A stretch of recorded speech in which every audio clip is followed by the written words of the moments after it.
अस्सलाम वालेकुम। आपकी अपनी अनुषा आपके साथ है अपनी आज की वीडियो में। मैं उम्मीद करती हूँ कि आप सब बिल्कुल खैरियत से होंगे और मैं दुआ करती हूँ कि आप सब जहाँ रहें खुश रहें, शादो आबाद रहें, हंसते मुस्कुराते रहें। मैं आपको सुनाने लगी हूँ इंस्पेक्टर अहमद यार ख़ान की एक क्राइम स्टोरी जिसका नाम है पुरस्रार आसेब ज़दा मकान। उस औरत का खाविंद मेरे सामने आकर बहुत घबराया। मैंने उसे कहा कि मुझे उस पर या उसकी बीवी पर कोई शक नहीं। एक वारदात की तफ्तीश कर रहा हूँ। मुझे शक है कि कोई आदमी या कोई औरत उस छत से गुज़र कर उजड़े हुए मकान में गई है। मेरे कहने पर वो मुझे नीचे ले गया। मैंने मकान के सहन और बाहर वाली दीवार और सीढ़ियों को गौर से देखा। औरत से कहा कि अपनी तमाम जूतियाँ दिखाए। उसने 3 जोड़े दिखाए। वो स्लीपर नहीं थे जिनके निशान उजड़े हुए मकान की छत पर देखे गए थे। मुझे उसके खाविंद से उसके मुतालिक कुछ पूछना था, मगर इस मौके पर पूछना मुनासिब ना समझा। मैंने दोनों को पूरी तरह तसल्ली दी कि वो डरे नहीं, उनके ख़िलाफ़ कोई शक नहीं, ये सिर्फ तफ्तीश है। मैंने दोनों के साथ ज़रा हंसी मजाक करके उनकी घबराहट दूर कर दी। छतों और नीम के दरख्त के रास्ते हम उजड़े हुए मकान में आ गए। मैंने एक छोटी कुल्हाड़ी मंगवाई और दरख्त पर चढ़ गया। वो नोकीली लकड़ी वहाँ से उखाड़ी और टहन और तने पर जहाँ जहाँ खून के निशान थे वहाँ से छिलके उतार लिए। इसके फ़ौरन बाद सूरज ग़ुरूब हो गया। मैंने मकान पर एक कांस्टेबल का पहरा लगा दिया और मोहल्ले के 3 मुअज़्ज़िज़ अफराद को अपने साथ थाने ले गया। अस्पताल से फिर वही खबर आई कि हमीद अभी तक बेहोश है। उसके पेट में नलकी के ज़रिए दूध डाला गया। ये भी पता चला कि डॉक्टर उसे रात की गाड़ी से 25 मील दूर ज़िले के सिविल अस्पताल में भेज रहा था। मैंने मुअज़्ज़िज़ीन से कहा, आप सब कहते हैं कि लड़का शरीफ है और आप उसे हिंदुओं के मुकाबले में अखाड़े के लिए तैयार कर रहे थे। उस लड़के पर किसी दुश्मन ने हमला किया है। मैं आपको ये बता देता हूँ कि इस वारदात में कोई हिंदू लड़की इस्तेमाल नहीं की गई। वारदात वाले मकान में एक लड़की आई थी। ज़ाहिर है ये हमीद के लिए आई थी। इस लड़की के किसी भाई या बाप ने देख लिया और हमीद के सर पर डंडा मारा। भाई या बाप ने वहीं या घर ले जाकर लड़की को ज़रूर मारा पीटा होगा, लेकिन मेरा ख़्याल है कि ऐसा नहीं हुआ, क्योंकि लड़की जिधर से आई थी उधर को अकेली गई। मैं आपको एक इशारा ये देता हूँ कि उस लड़की या औरत का बायां पाँव उंगलियों से पीछे यानी पंजे से ज़ख्मी है। मैं ये नहीं बता सकता कि उसने पाँव पर पट्टी बांधी है या नहीं, पाँव बहरहाल ज़ख्मी है। मैं घर घर जाकर हर एक औरत या जवान लड़की के पाँव नहीं देख सकता। ये काम आप अपनी ख़वातीन से करा सकते हैं। आपकी बीवियां हैं, बहुएं हैं, बेटियां हैं, ये सब दूसरे घरों में जाती रहती हैं। उन्हें एतमाद में लेकर कहें कि वो वारदात वाले मकान के इर्द गिर्द के घरों में जाएं और देखें कि किसी औरत का बायां पाँव इस जगह से ज़ख्मी है जो मैंने आपको बताई है। मुझे फ़ौरन इत्तला दें। मैंने उन्हें ये भी कहा, कोई थानेदार मेरी तरह किसी शहरी को तफ्तीश के सिलसिले में यूँ एतमाद में नहीं लिया करता जिस तरह मैंने आपको लिया है। आप सब मुसलमान हैं और हैसियत वाले हैं। मुझे उम्मीद है कि आप मेरी मदद करेंगे। अगर आपने कुछ छुपाने की कोशिश की तो आपको एक नुकसान ये होगा कि मैं आपके ख़िलाफ़ शहादत छुपाने के जुर्म में कार्रवाई करूँगा। दूसरा नुकसान ये कि कल आप में से किसी के बेटे या बेटी पर ऐसा ही हमला होगा तो मैं आपकी कोई मदद नहीं कर सकूँगा। अपनी ख़वातीन से भी कहें कि ये राज किसी को ना बताएं जो मैं बता चुका हूँ। ये सोच लें कि मैंने आपको ये राज देकर कि मुतल्लिका लड़की या औरत का बायां पाँव ज़ख्मी है, ये ख़तरा मूल लिया है कि आप में से कोई साहब ऐसी लड़की को देखकर उसे शहर से बाहर भेज देंगे। लेकिन ये ना भूलें कि मुझसे राज लेकर आप सब एक ख़तरे में आ गए। आप आंते जुर्म के मुजरिम होंगे। आप हम पर एतमाद करें, हम पूरी मुखबरी करेंगे। हम हिंदुओं में रहते हैं जी। हम मुसलमान थानेदार की पूरी मदद करेंगे। हमारा बस चला तो हम उस लड़के के दुश्मन को बांध कर आपके पास लाएंगे। सब ने मुझे ताउन और राजदारी का यकीन दिलाया। मैंने इस इम्कान को नज़रअंदाज कर दिया था कि हमीद को हिंदुओं ने लड़की का झांसा देकर उस मकान में बुलाया और उसे मारा है। ये सामने आ गया था कि लड़की छत की तरफ से नीम के दरख्त के ज़रिए मकान में आई और उसी रास्ते से वापस गई। وہ ان 2 مکانوں میں سے کسی ایک میں آئی اور اس کی سیڑھیوں سے اوپر گئی۔ میں یہ ماننے کے لیے تیار نہیں تھا کہ یہ لڑکی ان مکانوں میں سے کسی ایک کے باہر سیڑھی لگا کر اوپر گئی ہوگی۔ ان دنوں آدھی رات کے بعد چاند نکلتا تھا اور چاندنی بڑی شفاف ہوتی تھی۔ مجھے ان دونوں گھرانوں کے متعلق بتائیں جو واردات والے مکان سے ملحق ہیں۔ میں نے ان 3 معززین سے پوچھا۔ تینوں نے ایک دوسرے کی طرف دیکھا، 2 کے ہونٹوں پر مسکراہٹ آ گئی۔ انہوں نے بتایا کہ پہلا گھر جو بوڑھے اور بوڑھی کا ہے وہ غریب اور شریف گھرانہ ہے۔ موٹے اور ناٹے خاوند اور اس کی بیوی کے متعلق انہوں نے کوئی اچھی بات نہ کی۔ خاوند کی چھوٹی سی دکان تھی، وہ عقل کا بھی موٹا اور بیوی کے حضور میں دست بستہ کھڑا رہنے والا خاوند تھا۔ بیوی کے اشاروں پر ناچتا تھا۔ بیوی کے متعلق ان معززین نے یہ تو نہ بتایا کہ بد چلن ہے یا کسی کے ساتھ اس کی در پردہ دوستی ہے۔ اس قسم کی رائے دی کہ چالاک عورت ہے، چونکہ اس کی اولاد نہیں اس لیے فارغ رہتی اور گھر گھر گھومتی پھرتی ہے، زندہ دل اور دلیر عورت ہے، اور خاوند کا اس پر اختیار اور قابو نہیں۔ میری ساری باتیں سن کر ان تینوں نے مجھے کہا کہ آپ پولیس اور قانون کی سوچ پر چل رہے ہیں، مگر یہ نہ بھولیں کہ مکان آصیب زدہ اور شرشرار والا ہے۔ میر صاحب نے آپ کو سب کچھ بتا دیا ہے۔ وہ معلوم کر لیں گے کہ حمید اس مکان میں کیوں گیا تھا اور جنات نے اس کے ساتھ کیا سلوک کیا ہے۔ میر صاحب نے ہمیں کہا تھا کہ ہم آپ کو روکیں، ورنہ خطرہ ہے کہ یہ جنات بگڑ گئے تو آپ کو بھی اور محلے والوں کو بھی پریشان کریں گے۔ آپ میری مدد کریں تاکہ میں اپنی کارروائی کر کے اپنی ڈیوٹی پوری کر سکوں۔ میں انگریزوں کا ملازم ہوں جو جنات کو نہیں مانتے اور جن کے سامنے میر صاحب کی کوئی حیثیت نہیں۔ میں میر صاحب سے ضرور مشورہ کروں گا، انہیں یہاں بلاؤں گا، لیکن جو کام میں نے آپ کے سپرد کیا ہے وہ ضرور کریں۔ معززین کو فارغ کر کے مخبروں کو بلایا، انہیں بہت سی ہدایات دیں۔ حمید کے متعلق معلوم کرنا تھا کہ اس کی درپردہ دوستی کس لڑکی کے ساتھ ہے۔ یہ تو مجھے محلے کے آدمیوں نے یقین کے ساتھ بتایا تھا کہ لڑکا شریف ہے، مگر میں اب یہ تسلیم نہیں کر رہا تھا کہ اس کی درپردہ زندگی میں کسی لڑکی کا دخل نہیں۔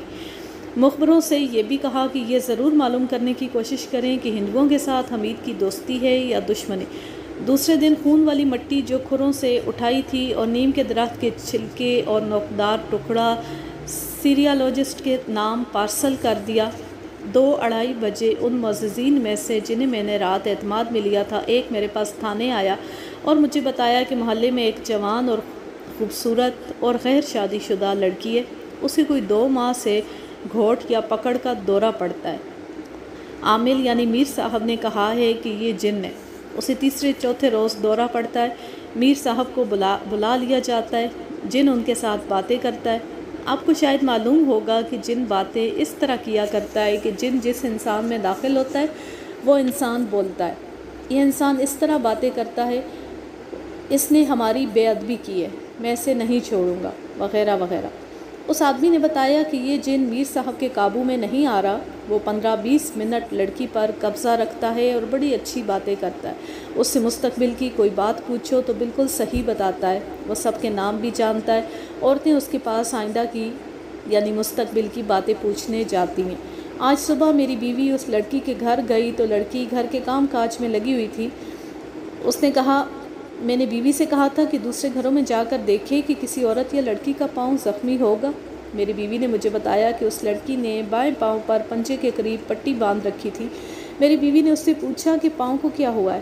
اس کی ماں نے جواب دیا کہ کل صبح بہت سویرے اٹھ کر ننگے پاؤں صحن میں چلی گئی، ایک کیل اس کے پاؤں میں اتر گئی۔ آپ کو یہ تو معلوم نہیں ہوگا کہ عامل دورے کی حالت میں کیا کرتا ہے؟ میں نے پوچھا۔ عورتیں بتاتی ہیں کہ لڑکی جس کمرے میں ہوتی ہے اس سے سب کو باہر نکال لیتا ہے اور دروازہ بند کر لیتا ہے۔ کچھ دیر بعد دروازہ کھولتا ہے، پھر سب کو اس کے ساتھ باتیں کرنے کی اجازت دیتا ہے۔ اس لڑکی کی کہیں منگنی ہو گئی ہے؟ آپ کو شاید معلوم نہ ہو، ہر گھر کی ذرا ذرا سی بات پورے محلے کو معلوم ہوتی ہے۔ اس کی منگنی ہو چکی ہے۔ دورے اس کے بعد شروع ہوئے، یہ میں آپ کو پوچھ کر بتاؤں گا۔ میرا خیال ہے کہ دورے بعد میں شروع ہوئے۔ میری بیوی اور بیٹی افسوس کیا کرتی ہیں کہ ان دوروں کی وجہ سے لڑکی کی منگنی ٹوٹ جائے گی۔ آپ جانتے ہیں کہ ایسے خطرناک روگ والی لڑکی کو کون قبول کرتا ہے؟ اب لڑکے کو تو نہیں جانتے ہوں گے جس کے ساتھ منگنی ہوئی ہے؟ وہ ان کی قریبی رشتہ داری کا لڑکا ہے، ہمارے محلے میں رہتا ہے۔ کیسا ہے؟ लड़की के मुकाबले में कुछ भी नहीं। लड़की खूबसूरत है और लड़का मरियल सा और सांवले रंग का है, वैसे भी ढीला ढाला सा है। आप ये कहना चाहते हैं कि ये कोई जोड़ नहीं? बिल्कुल नहीं जी, लेकिन उनकी बरादरी में और कोई लड़का जवान नहीं और ये लोग बरादरी से बाहर लड़की देते नहीं। मैंने ऐसी 2-4 कहानियाँ सुनी थीं जिनमें खूबसूरत लड़की, बदसूरत मंगेतर, दोरों और आमिल का जिक्र था। ऐसी लड़की में दाखिल होने वाला जिन ये कहा करता था कि अगर इस लड़के ने इस लड़की के साथ शादी की तो मैं लड़के का कलेजा मुंह के रास्ते बाहर निकाल दूंगा। इसका नतीजा यही होता है कि लड़के वाले मंगनी तोड़ देते। मुझे मीर साहब आमिल की बातें याद आने लगी जो उसने एक रोज़ पहले मुझसे की थी। उसने कहा था कि हमीद को कोई जिन यहाँ ले आया। जिन लड़की के रूप में था। हमीद लड़की की तरफ चला तो उसके सर पर चोट पड़ी। उसने ये भी कहा था कि आप किसी जिन को गिरफ़्तार नहीं कर सकते, ये काम मुझे करने दें, मैं उस जिन को हाजिर भी कर दूंगा। मैंने उसकी हर बात सहन में ताज़ा की। बात करने का अंदाज़ याद किया। इस कोशिश में था कि मैं तफ्तीश तर्क कर दूं। मैं इन आमिलों, शाह साहिबों और जिन निकालने वालों की असलियत से आगाह था। आज भी देहाती इलाकों में हिस्टेरिया और मिर्गी को ये लोग जिन और शिरशिरार कहते हैं और लोगों को पसमानदगी और जहालत में रख कर न सिर्फ उनके गाढ़े पसीने की कमाई लूटते हैं बल्कि उनकी सीधी सादी ख़वातीन की इज्जत के साथ खेलते हैं। मेरी समझ में अभी ये बात नहीं आई थी कि ये लड़की वारदात वाले मकान में गई थी तो क्यों गई थी? क्या हमीद से मिलने गई थी? क्या वो हमीद को चाहती है? ये मुझे नज़र आने लगा था कि उसे दौरे जो पड़ते हैं ये मंगनी तोड़वाने का एक बहाना है और आमिल इस ड्रामे में शामिल है।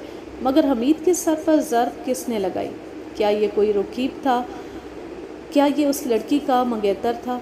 मेरे जहन में ये ख्याल भी आया कि ज़र्ब लगाने वाला कोई जिन ही ना हो। मैंने इस किस्म की बातें भी सुनी थी कि एक आदमी गलती से किसी आसेब ज़दा जगह चला गया तो उसके मुंह पर बड़े ज़ोर का थप्पड़ पड़ा या उसे ऐसा धक्का लगा कि औंधे मुंह गिरा।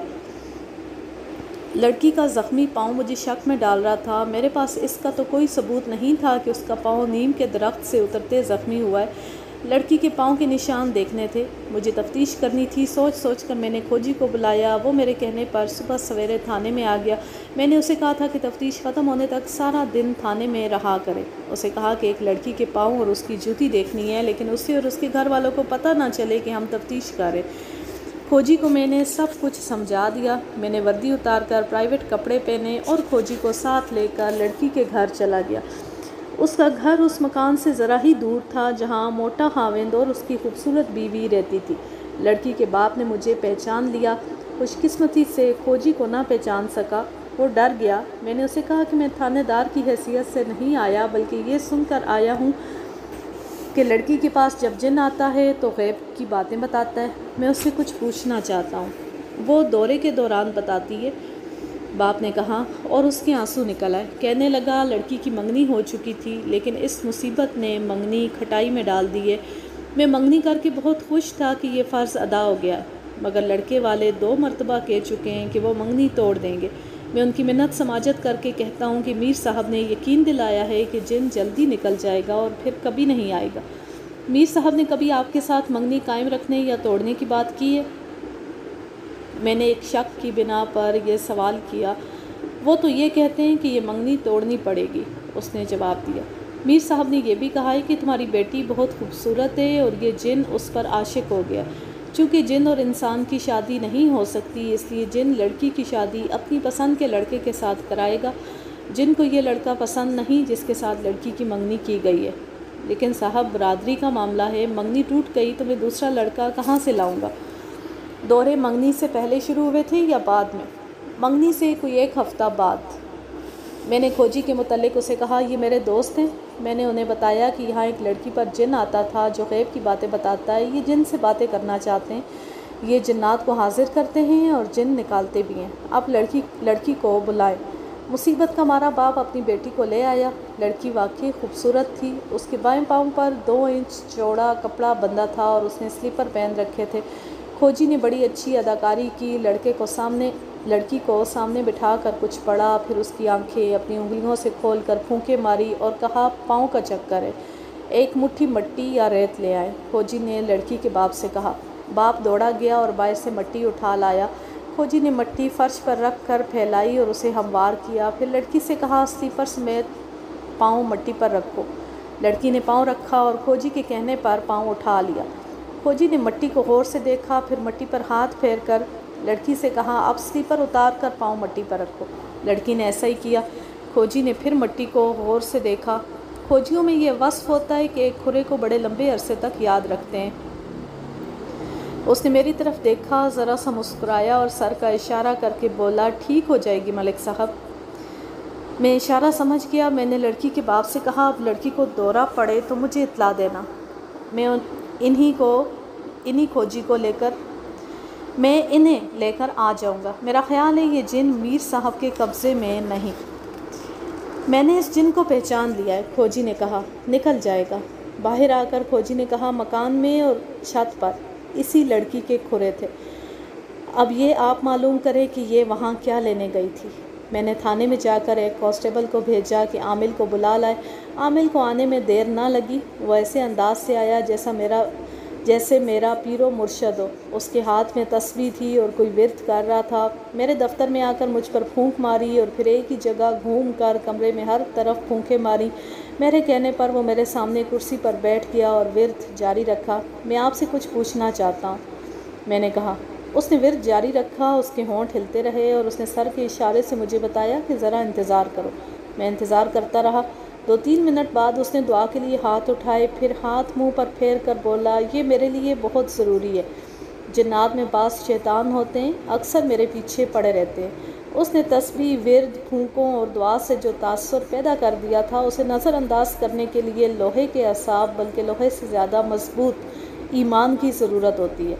हमारे लोग इल्म से बेबहरा और जज्बाती होते हैं, इसलिए वह इस तासुर को फ़ौरन कबूल कर हिप्नोटाइज़ हो जाते हैं। मैंने भी मीर साहब से बात करने में झिझक सी महसूस की, लेकिन मैंने ये सोच लिया कि मुझे तफ्तीश का फ़र्ज़ अदा करना है, वरना नौकरी से हाथ धोने पड़ेंगे। इसके अलावा मेरे दिल में कुछ शकूक भी थे। मीर साहब आमिल ने मालूम नहीं किया क्या विर्द वजीफ़ा किया था। मैंने दिल ही दिल में 3 दफ़ा पढ़ा, एक आयत पढ़ी। मीर साहब, मैंने पूछा, वो लड़की मंगनी तुड़वा कर किसके साथ शादी करना चाहती है? मैंने नज़रें उसके चेहरे पर गाड़ दी। मुझे उसके चेहरे का मुताला करना था। ये एक पेचीदा फ़न था जिसकी मुझे महारत दिखानी थी। मैंने उसके चेहरे पर हल्की सी तब्दीली देखी, जैसे उसने अपने ऊपर वजदानी सी कैफियत तारी करके छुपाने की कोशिश की। ये हज़रत सुलेमान अलैहिस्सलाम की उम्मत के राज है। ये राज मुझे मालूम हो जाएगा। लड़की पर जो जिन फरीफ्ता हो गया है, ये वारदात वाले मकान में रहता है। ये भी एक राज है, किसी वक्त ये भी बता देंगे। क्या ये सही है कि ये जिन मुस्तकबिल और गैब की बातें बताता है? बिल्कुल बताता है। ये बताएगा कि हमीद इस मकान में क्यों गया था और उसके सर पर डंडा किसने मारा था। आपने मेरी बात मानी नहीं, ये तो मैं भी आपको बता सकता हूँ। आप अपनी तफ्तीश बंद कर दें, जिन्नात नाराज़ होते हैं। मैं कुर्सी से उठा और उसके करीब रखी हुई कुर्सी पर बैठ गया। मैंने उसके कंधे पर हाथ रखा और उसकी ठोड़ी के नीचे हाथ रखकर आहिस्ता से उसका मुँह अपनी तरफ किया। मीर साहब, आप उस लड़की से मुआवजा नकद ले रहे हैं या किसी और सूरत में? वो चौंका और उसने मुझसे आंखें चुराने की कोशिश की। मीर साहब, आप थाने में एक थानेदार के सामने बैठे, कोई जिन आपको मुझसे छुड़ाने नहीं आएगा। अगर आप जिन हाजिर कर सकते हैं तो यहाँ एक जिन हाजिर करें जो मेरे सर पर डंडा मारकर आपको यहाँ से उठाकर ले जाए। आप किस किस्म की बातें कर रहे हैं जनाब? मुझे कुछ समझ नहीं आ रही, उसने खिसियाना सा होकर कहा। मैं बड़ी साफ़ किस्म की बातें कर रहा हूँ। दोस्तों की तरह समझने की कोशिश करेंगे तो आपको समझ आ जाएंगी। अगर हेरा फेरी करेंगे तो मैं पुलिस का ख़ास तरीका इख्तियार करूँगा। बड़े बड़े डाकू भी यहाँ बोल पड़ते हैं। आप तो कुछ भी नहीं। 5 मिनट में आपके अंदर का जिन भाग जाएगा और आप मेरे कदमों में सर रख देंगे। आप मुझे गलत समझ रहे हैं जनाब। उसके चेहरे पर घबराहट नुमायाँ हो गई। मैंने आपको बिल्कुल सही समझ कर बुलाया है। आप बहुत बड़े मुजरिम हैं, मेरे मज़हब के भी मुजरिम, मुल्क के कानून के भी मुजरिम। अभी तक मैं आपका एहतराम कर रहा हूँ। शराफत से बता दें कि लड़की हमीद को चाहती है। वो फटी फटी नज़रों से मुझे देखता रहा। वो उस मरियल और काले कलोटे से मंगेतर से मंगनी तोड़वाना चाहती है ना? मैंने उसे झंझोड़ कर पूछा। वो खामोश रहा। मैंने ज़ोर से हाथ मारकर उसकी पगड़ी उतार दी। उसके बाल कंधों तक लंबे थे। मैंने सर पर हाथ रखकर उसके बाल मुट्ठी में लिए और इतनी ज़ोर से खींचे कि वो दर्द से दांत पीसता उठा। میں تمہیں اسی طرح بازار اور گلیوں میں گھسیٹوں گا۔ جن لوگوں میں تم میر صاحب بنے ہوئے ہو ان کے درمیان بٹھا کر تمہاری اصلیت دکھاؤں گا۔ مجھے اس شخص پر بہت غصہ تھا۔ وہ اللہ کا کلام پڑھ کر فریب کاری کر رہا تھا۔ ملک کے ہر ایک عامل اور پیر کے خلاف تو میں کچھ نہیں کر سکتا، لیکن یہ میرے ہاتھ آ گیا تھا اور اسے میں اپنے ہاتھوں سزا دینا چاہتا تھا۔ یہیں بتاؤ گے یا دوسرے کمرے میں لے چلو؟ اس کمرے سے نکلو گے تو آئینے میں اپنی صورت نہیں پہچان سکو گے۔ آپ مجھے بدنام تو نہیں ہونے دیں گے؟ اس نے التجا کے لہجے میں پوچھا۔ اگر سچ بولو گے تو تمہاری عزت قائم رہے گی۔ یہ لڑکی حمید کو نہیں چاہتی۔ اس لڑکے کا نام اسلم ہے جسے وہ پسند کرتی ہے۔ اس شخص نے صاف الفاظ میں بتا دیا کہ ایک عورت نے اسے اس لڑکی کے متعلق کہا تھا کہ لڑکی کی منگنی ایسے لڑکے کے ساتھ ہو گئی ہے جو اسے بہت برا لگتا ہے اور وہ کسی اور کو چاہتی ہے۔ یہ مجھے اس عامل سے پتہ چلا کہ یہ تعویذ دیتا اور ٹونے بھی کرتا تھا۔ لڑکی اس سے کوئی ایسا جادو ٹونا کرانا چاہتی تھی جس سے منگنی ٹوٹ جائے اور اس کی پسند کے لڑکے کے ساتھ شادی ہو جائے۔ عامل نے اس عورت سے کہا کہ وہ لڑکی سے کہے کہ اپنے اوپر پکڑ کی کیفیت طاری کر لے۔ اس نے عورت سے یہ بھی کہا کہ وہ لڑکی کو اپنے گھر بلا لے تاکہ عامل اسے ٹریننگ دے کر یہ سکھا دے کہ یہ کیفیت کس طرح طاری کی جاتی ہے۔ یہ وہی عورت تھی جس کا خاوند موٹا بھدا اور گول مٹول تھا۔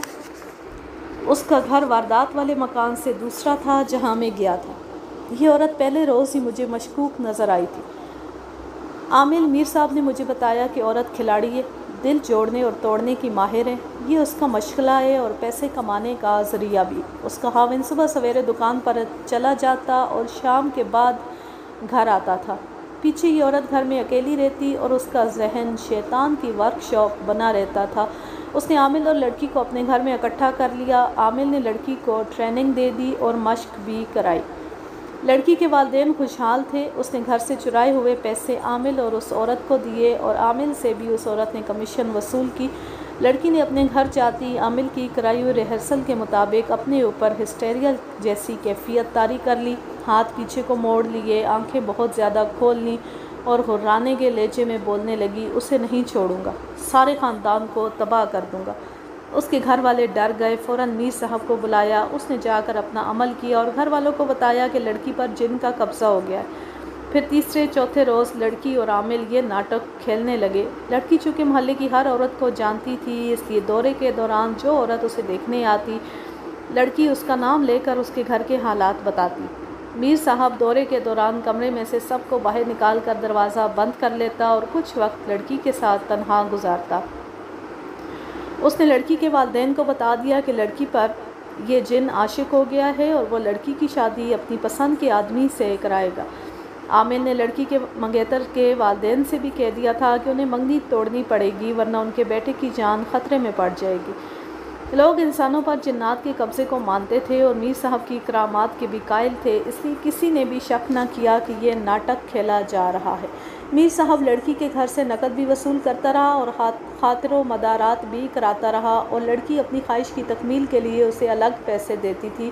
اس نے میر صاحب سے وعدہ کیا تھا کہ اس کی شادی اس کی پسند کے مطابق ہو گئی تو وہ اسے انعام دے گی، جس میں زیورات میں سے بھی ایک چیز ہوگی۔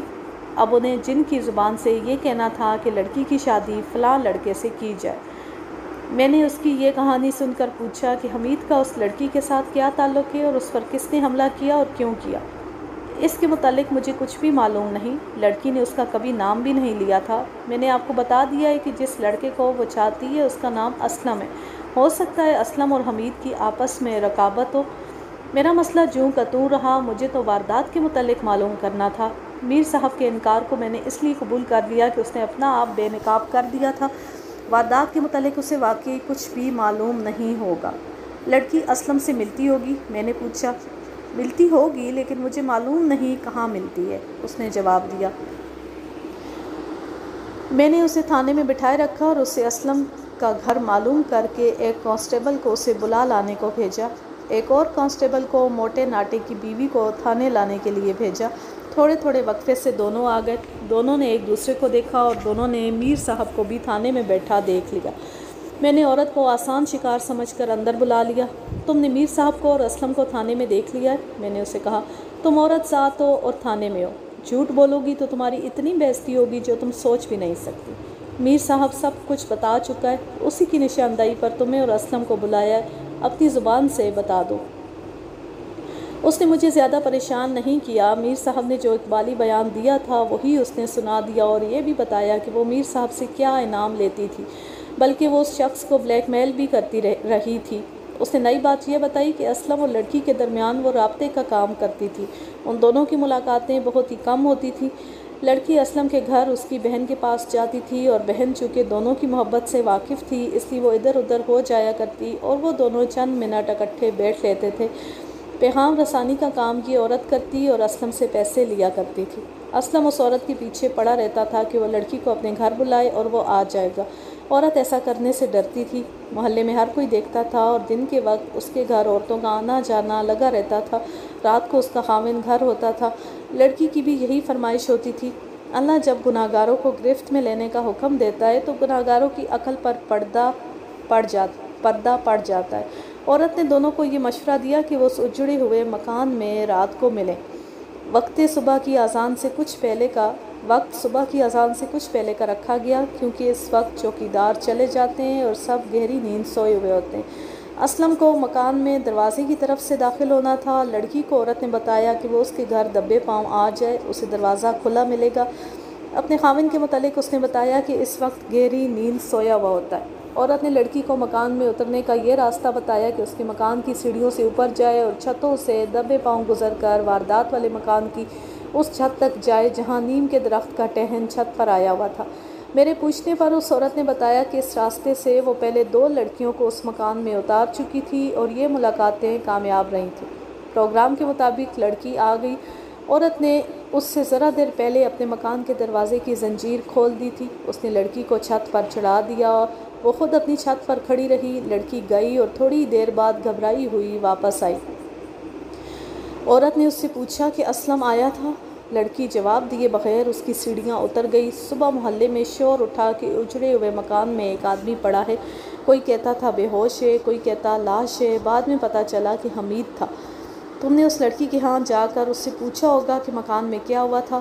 میں گئی تھی، اس نے جواب دیا۔ لڑکی نے مجھ سے پوچھا کہ تمہیں یقین ہے کہ مکان میں حمید پڑا تھا؟ اسلم تو نہیں تھا۔ میں نے اسے بتایا کہ لوگ حمید کا نام لے رہے ہیں۔ میں نے اس سے پوچھا کہ وہاں کیا ہوا تو اس نے ڈرے ہوئے لہجے میں کہا کہ وہاں کوئی اور آدمی تھا۔ میں اسے دیکھ کر بھاگ گئی۔ پھر وہ میری منت سماجت کرنے لگی کہ میں کسی سے بات نہ کروں۔ آج کے لیے بس اتنا ہی۔ اب میں لیتی ہوں آپ سے اجازت۔ جہاں رہیں خوش رہیں، شاد و آباد رہیں، ہنستے مسکراتے رہیں۔ اللہ حافظ، اللہ نگہبان۔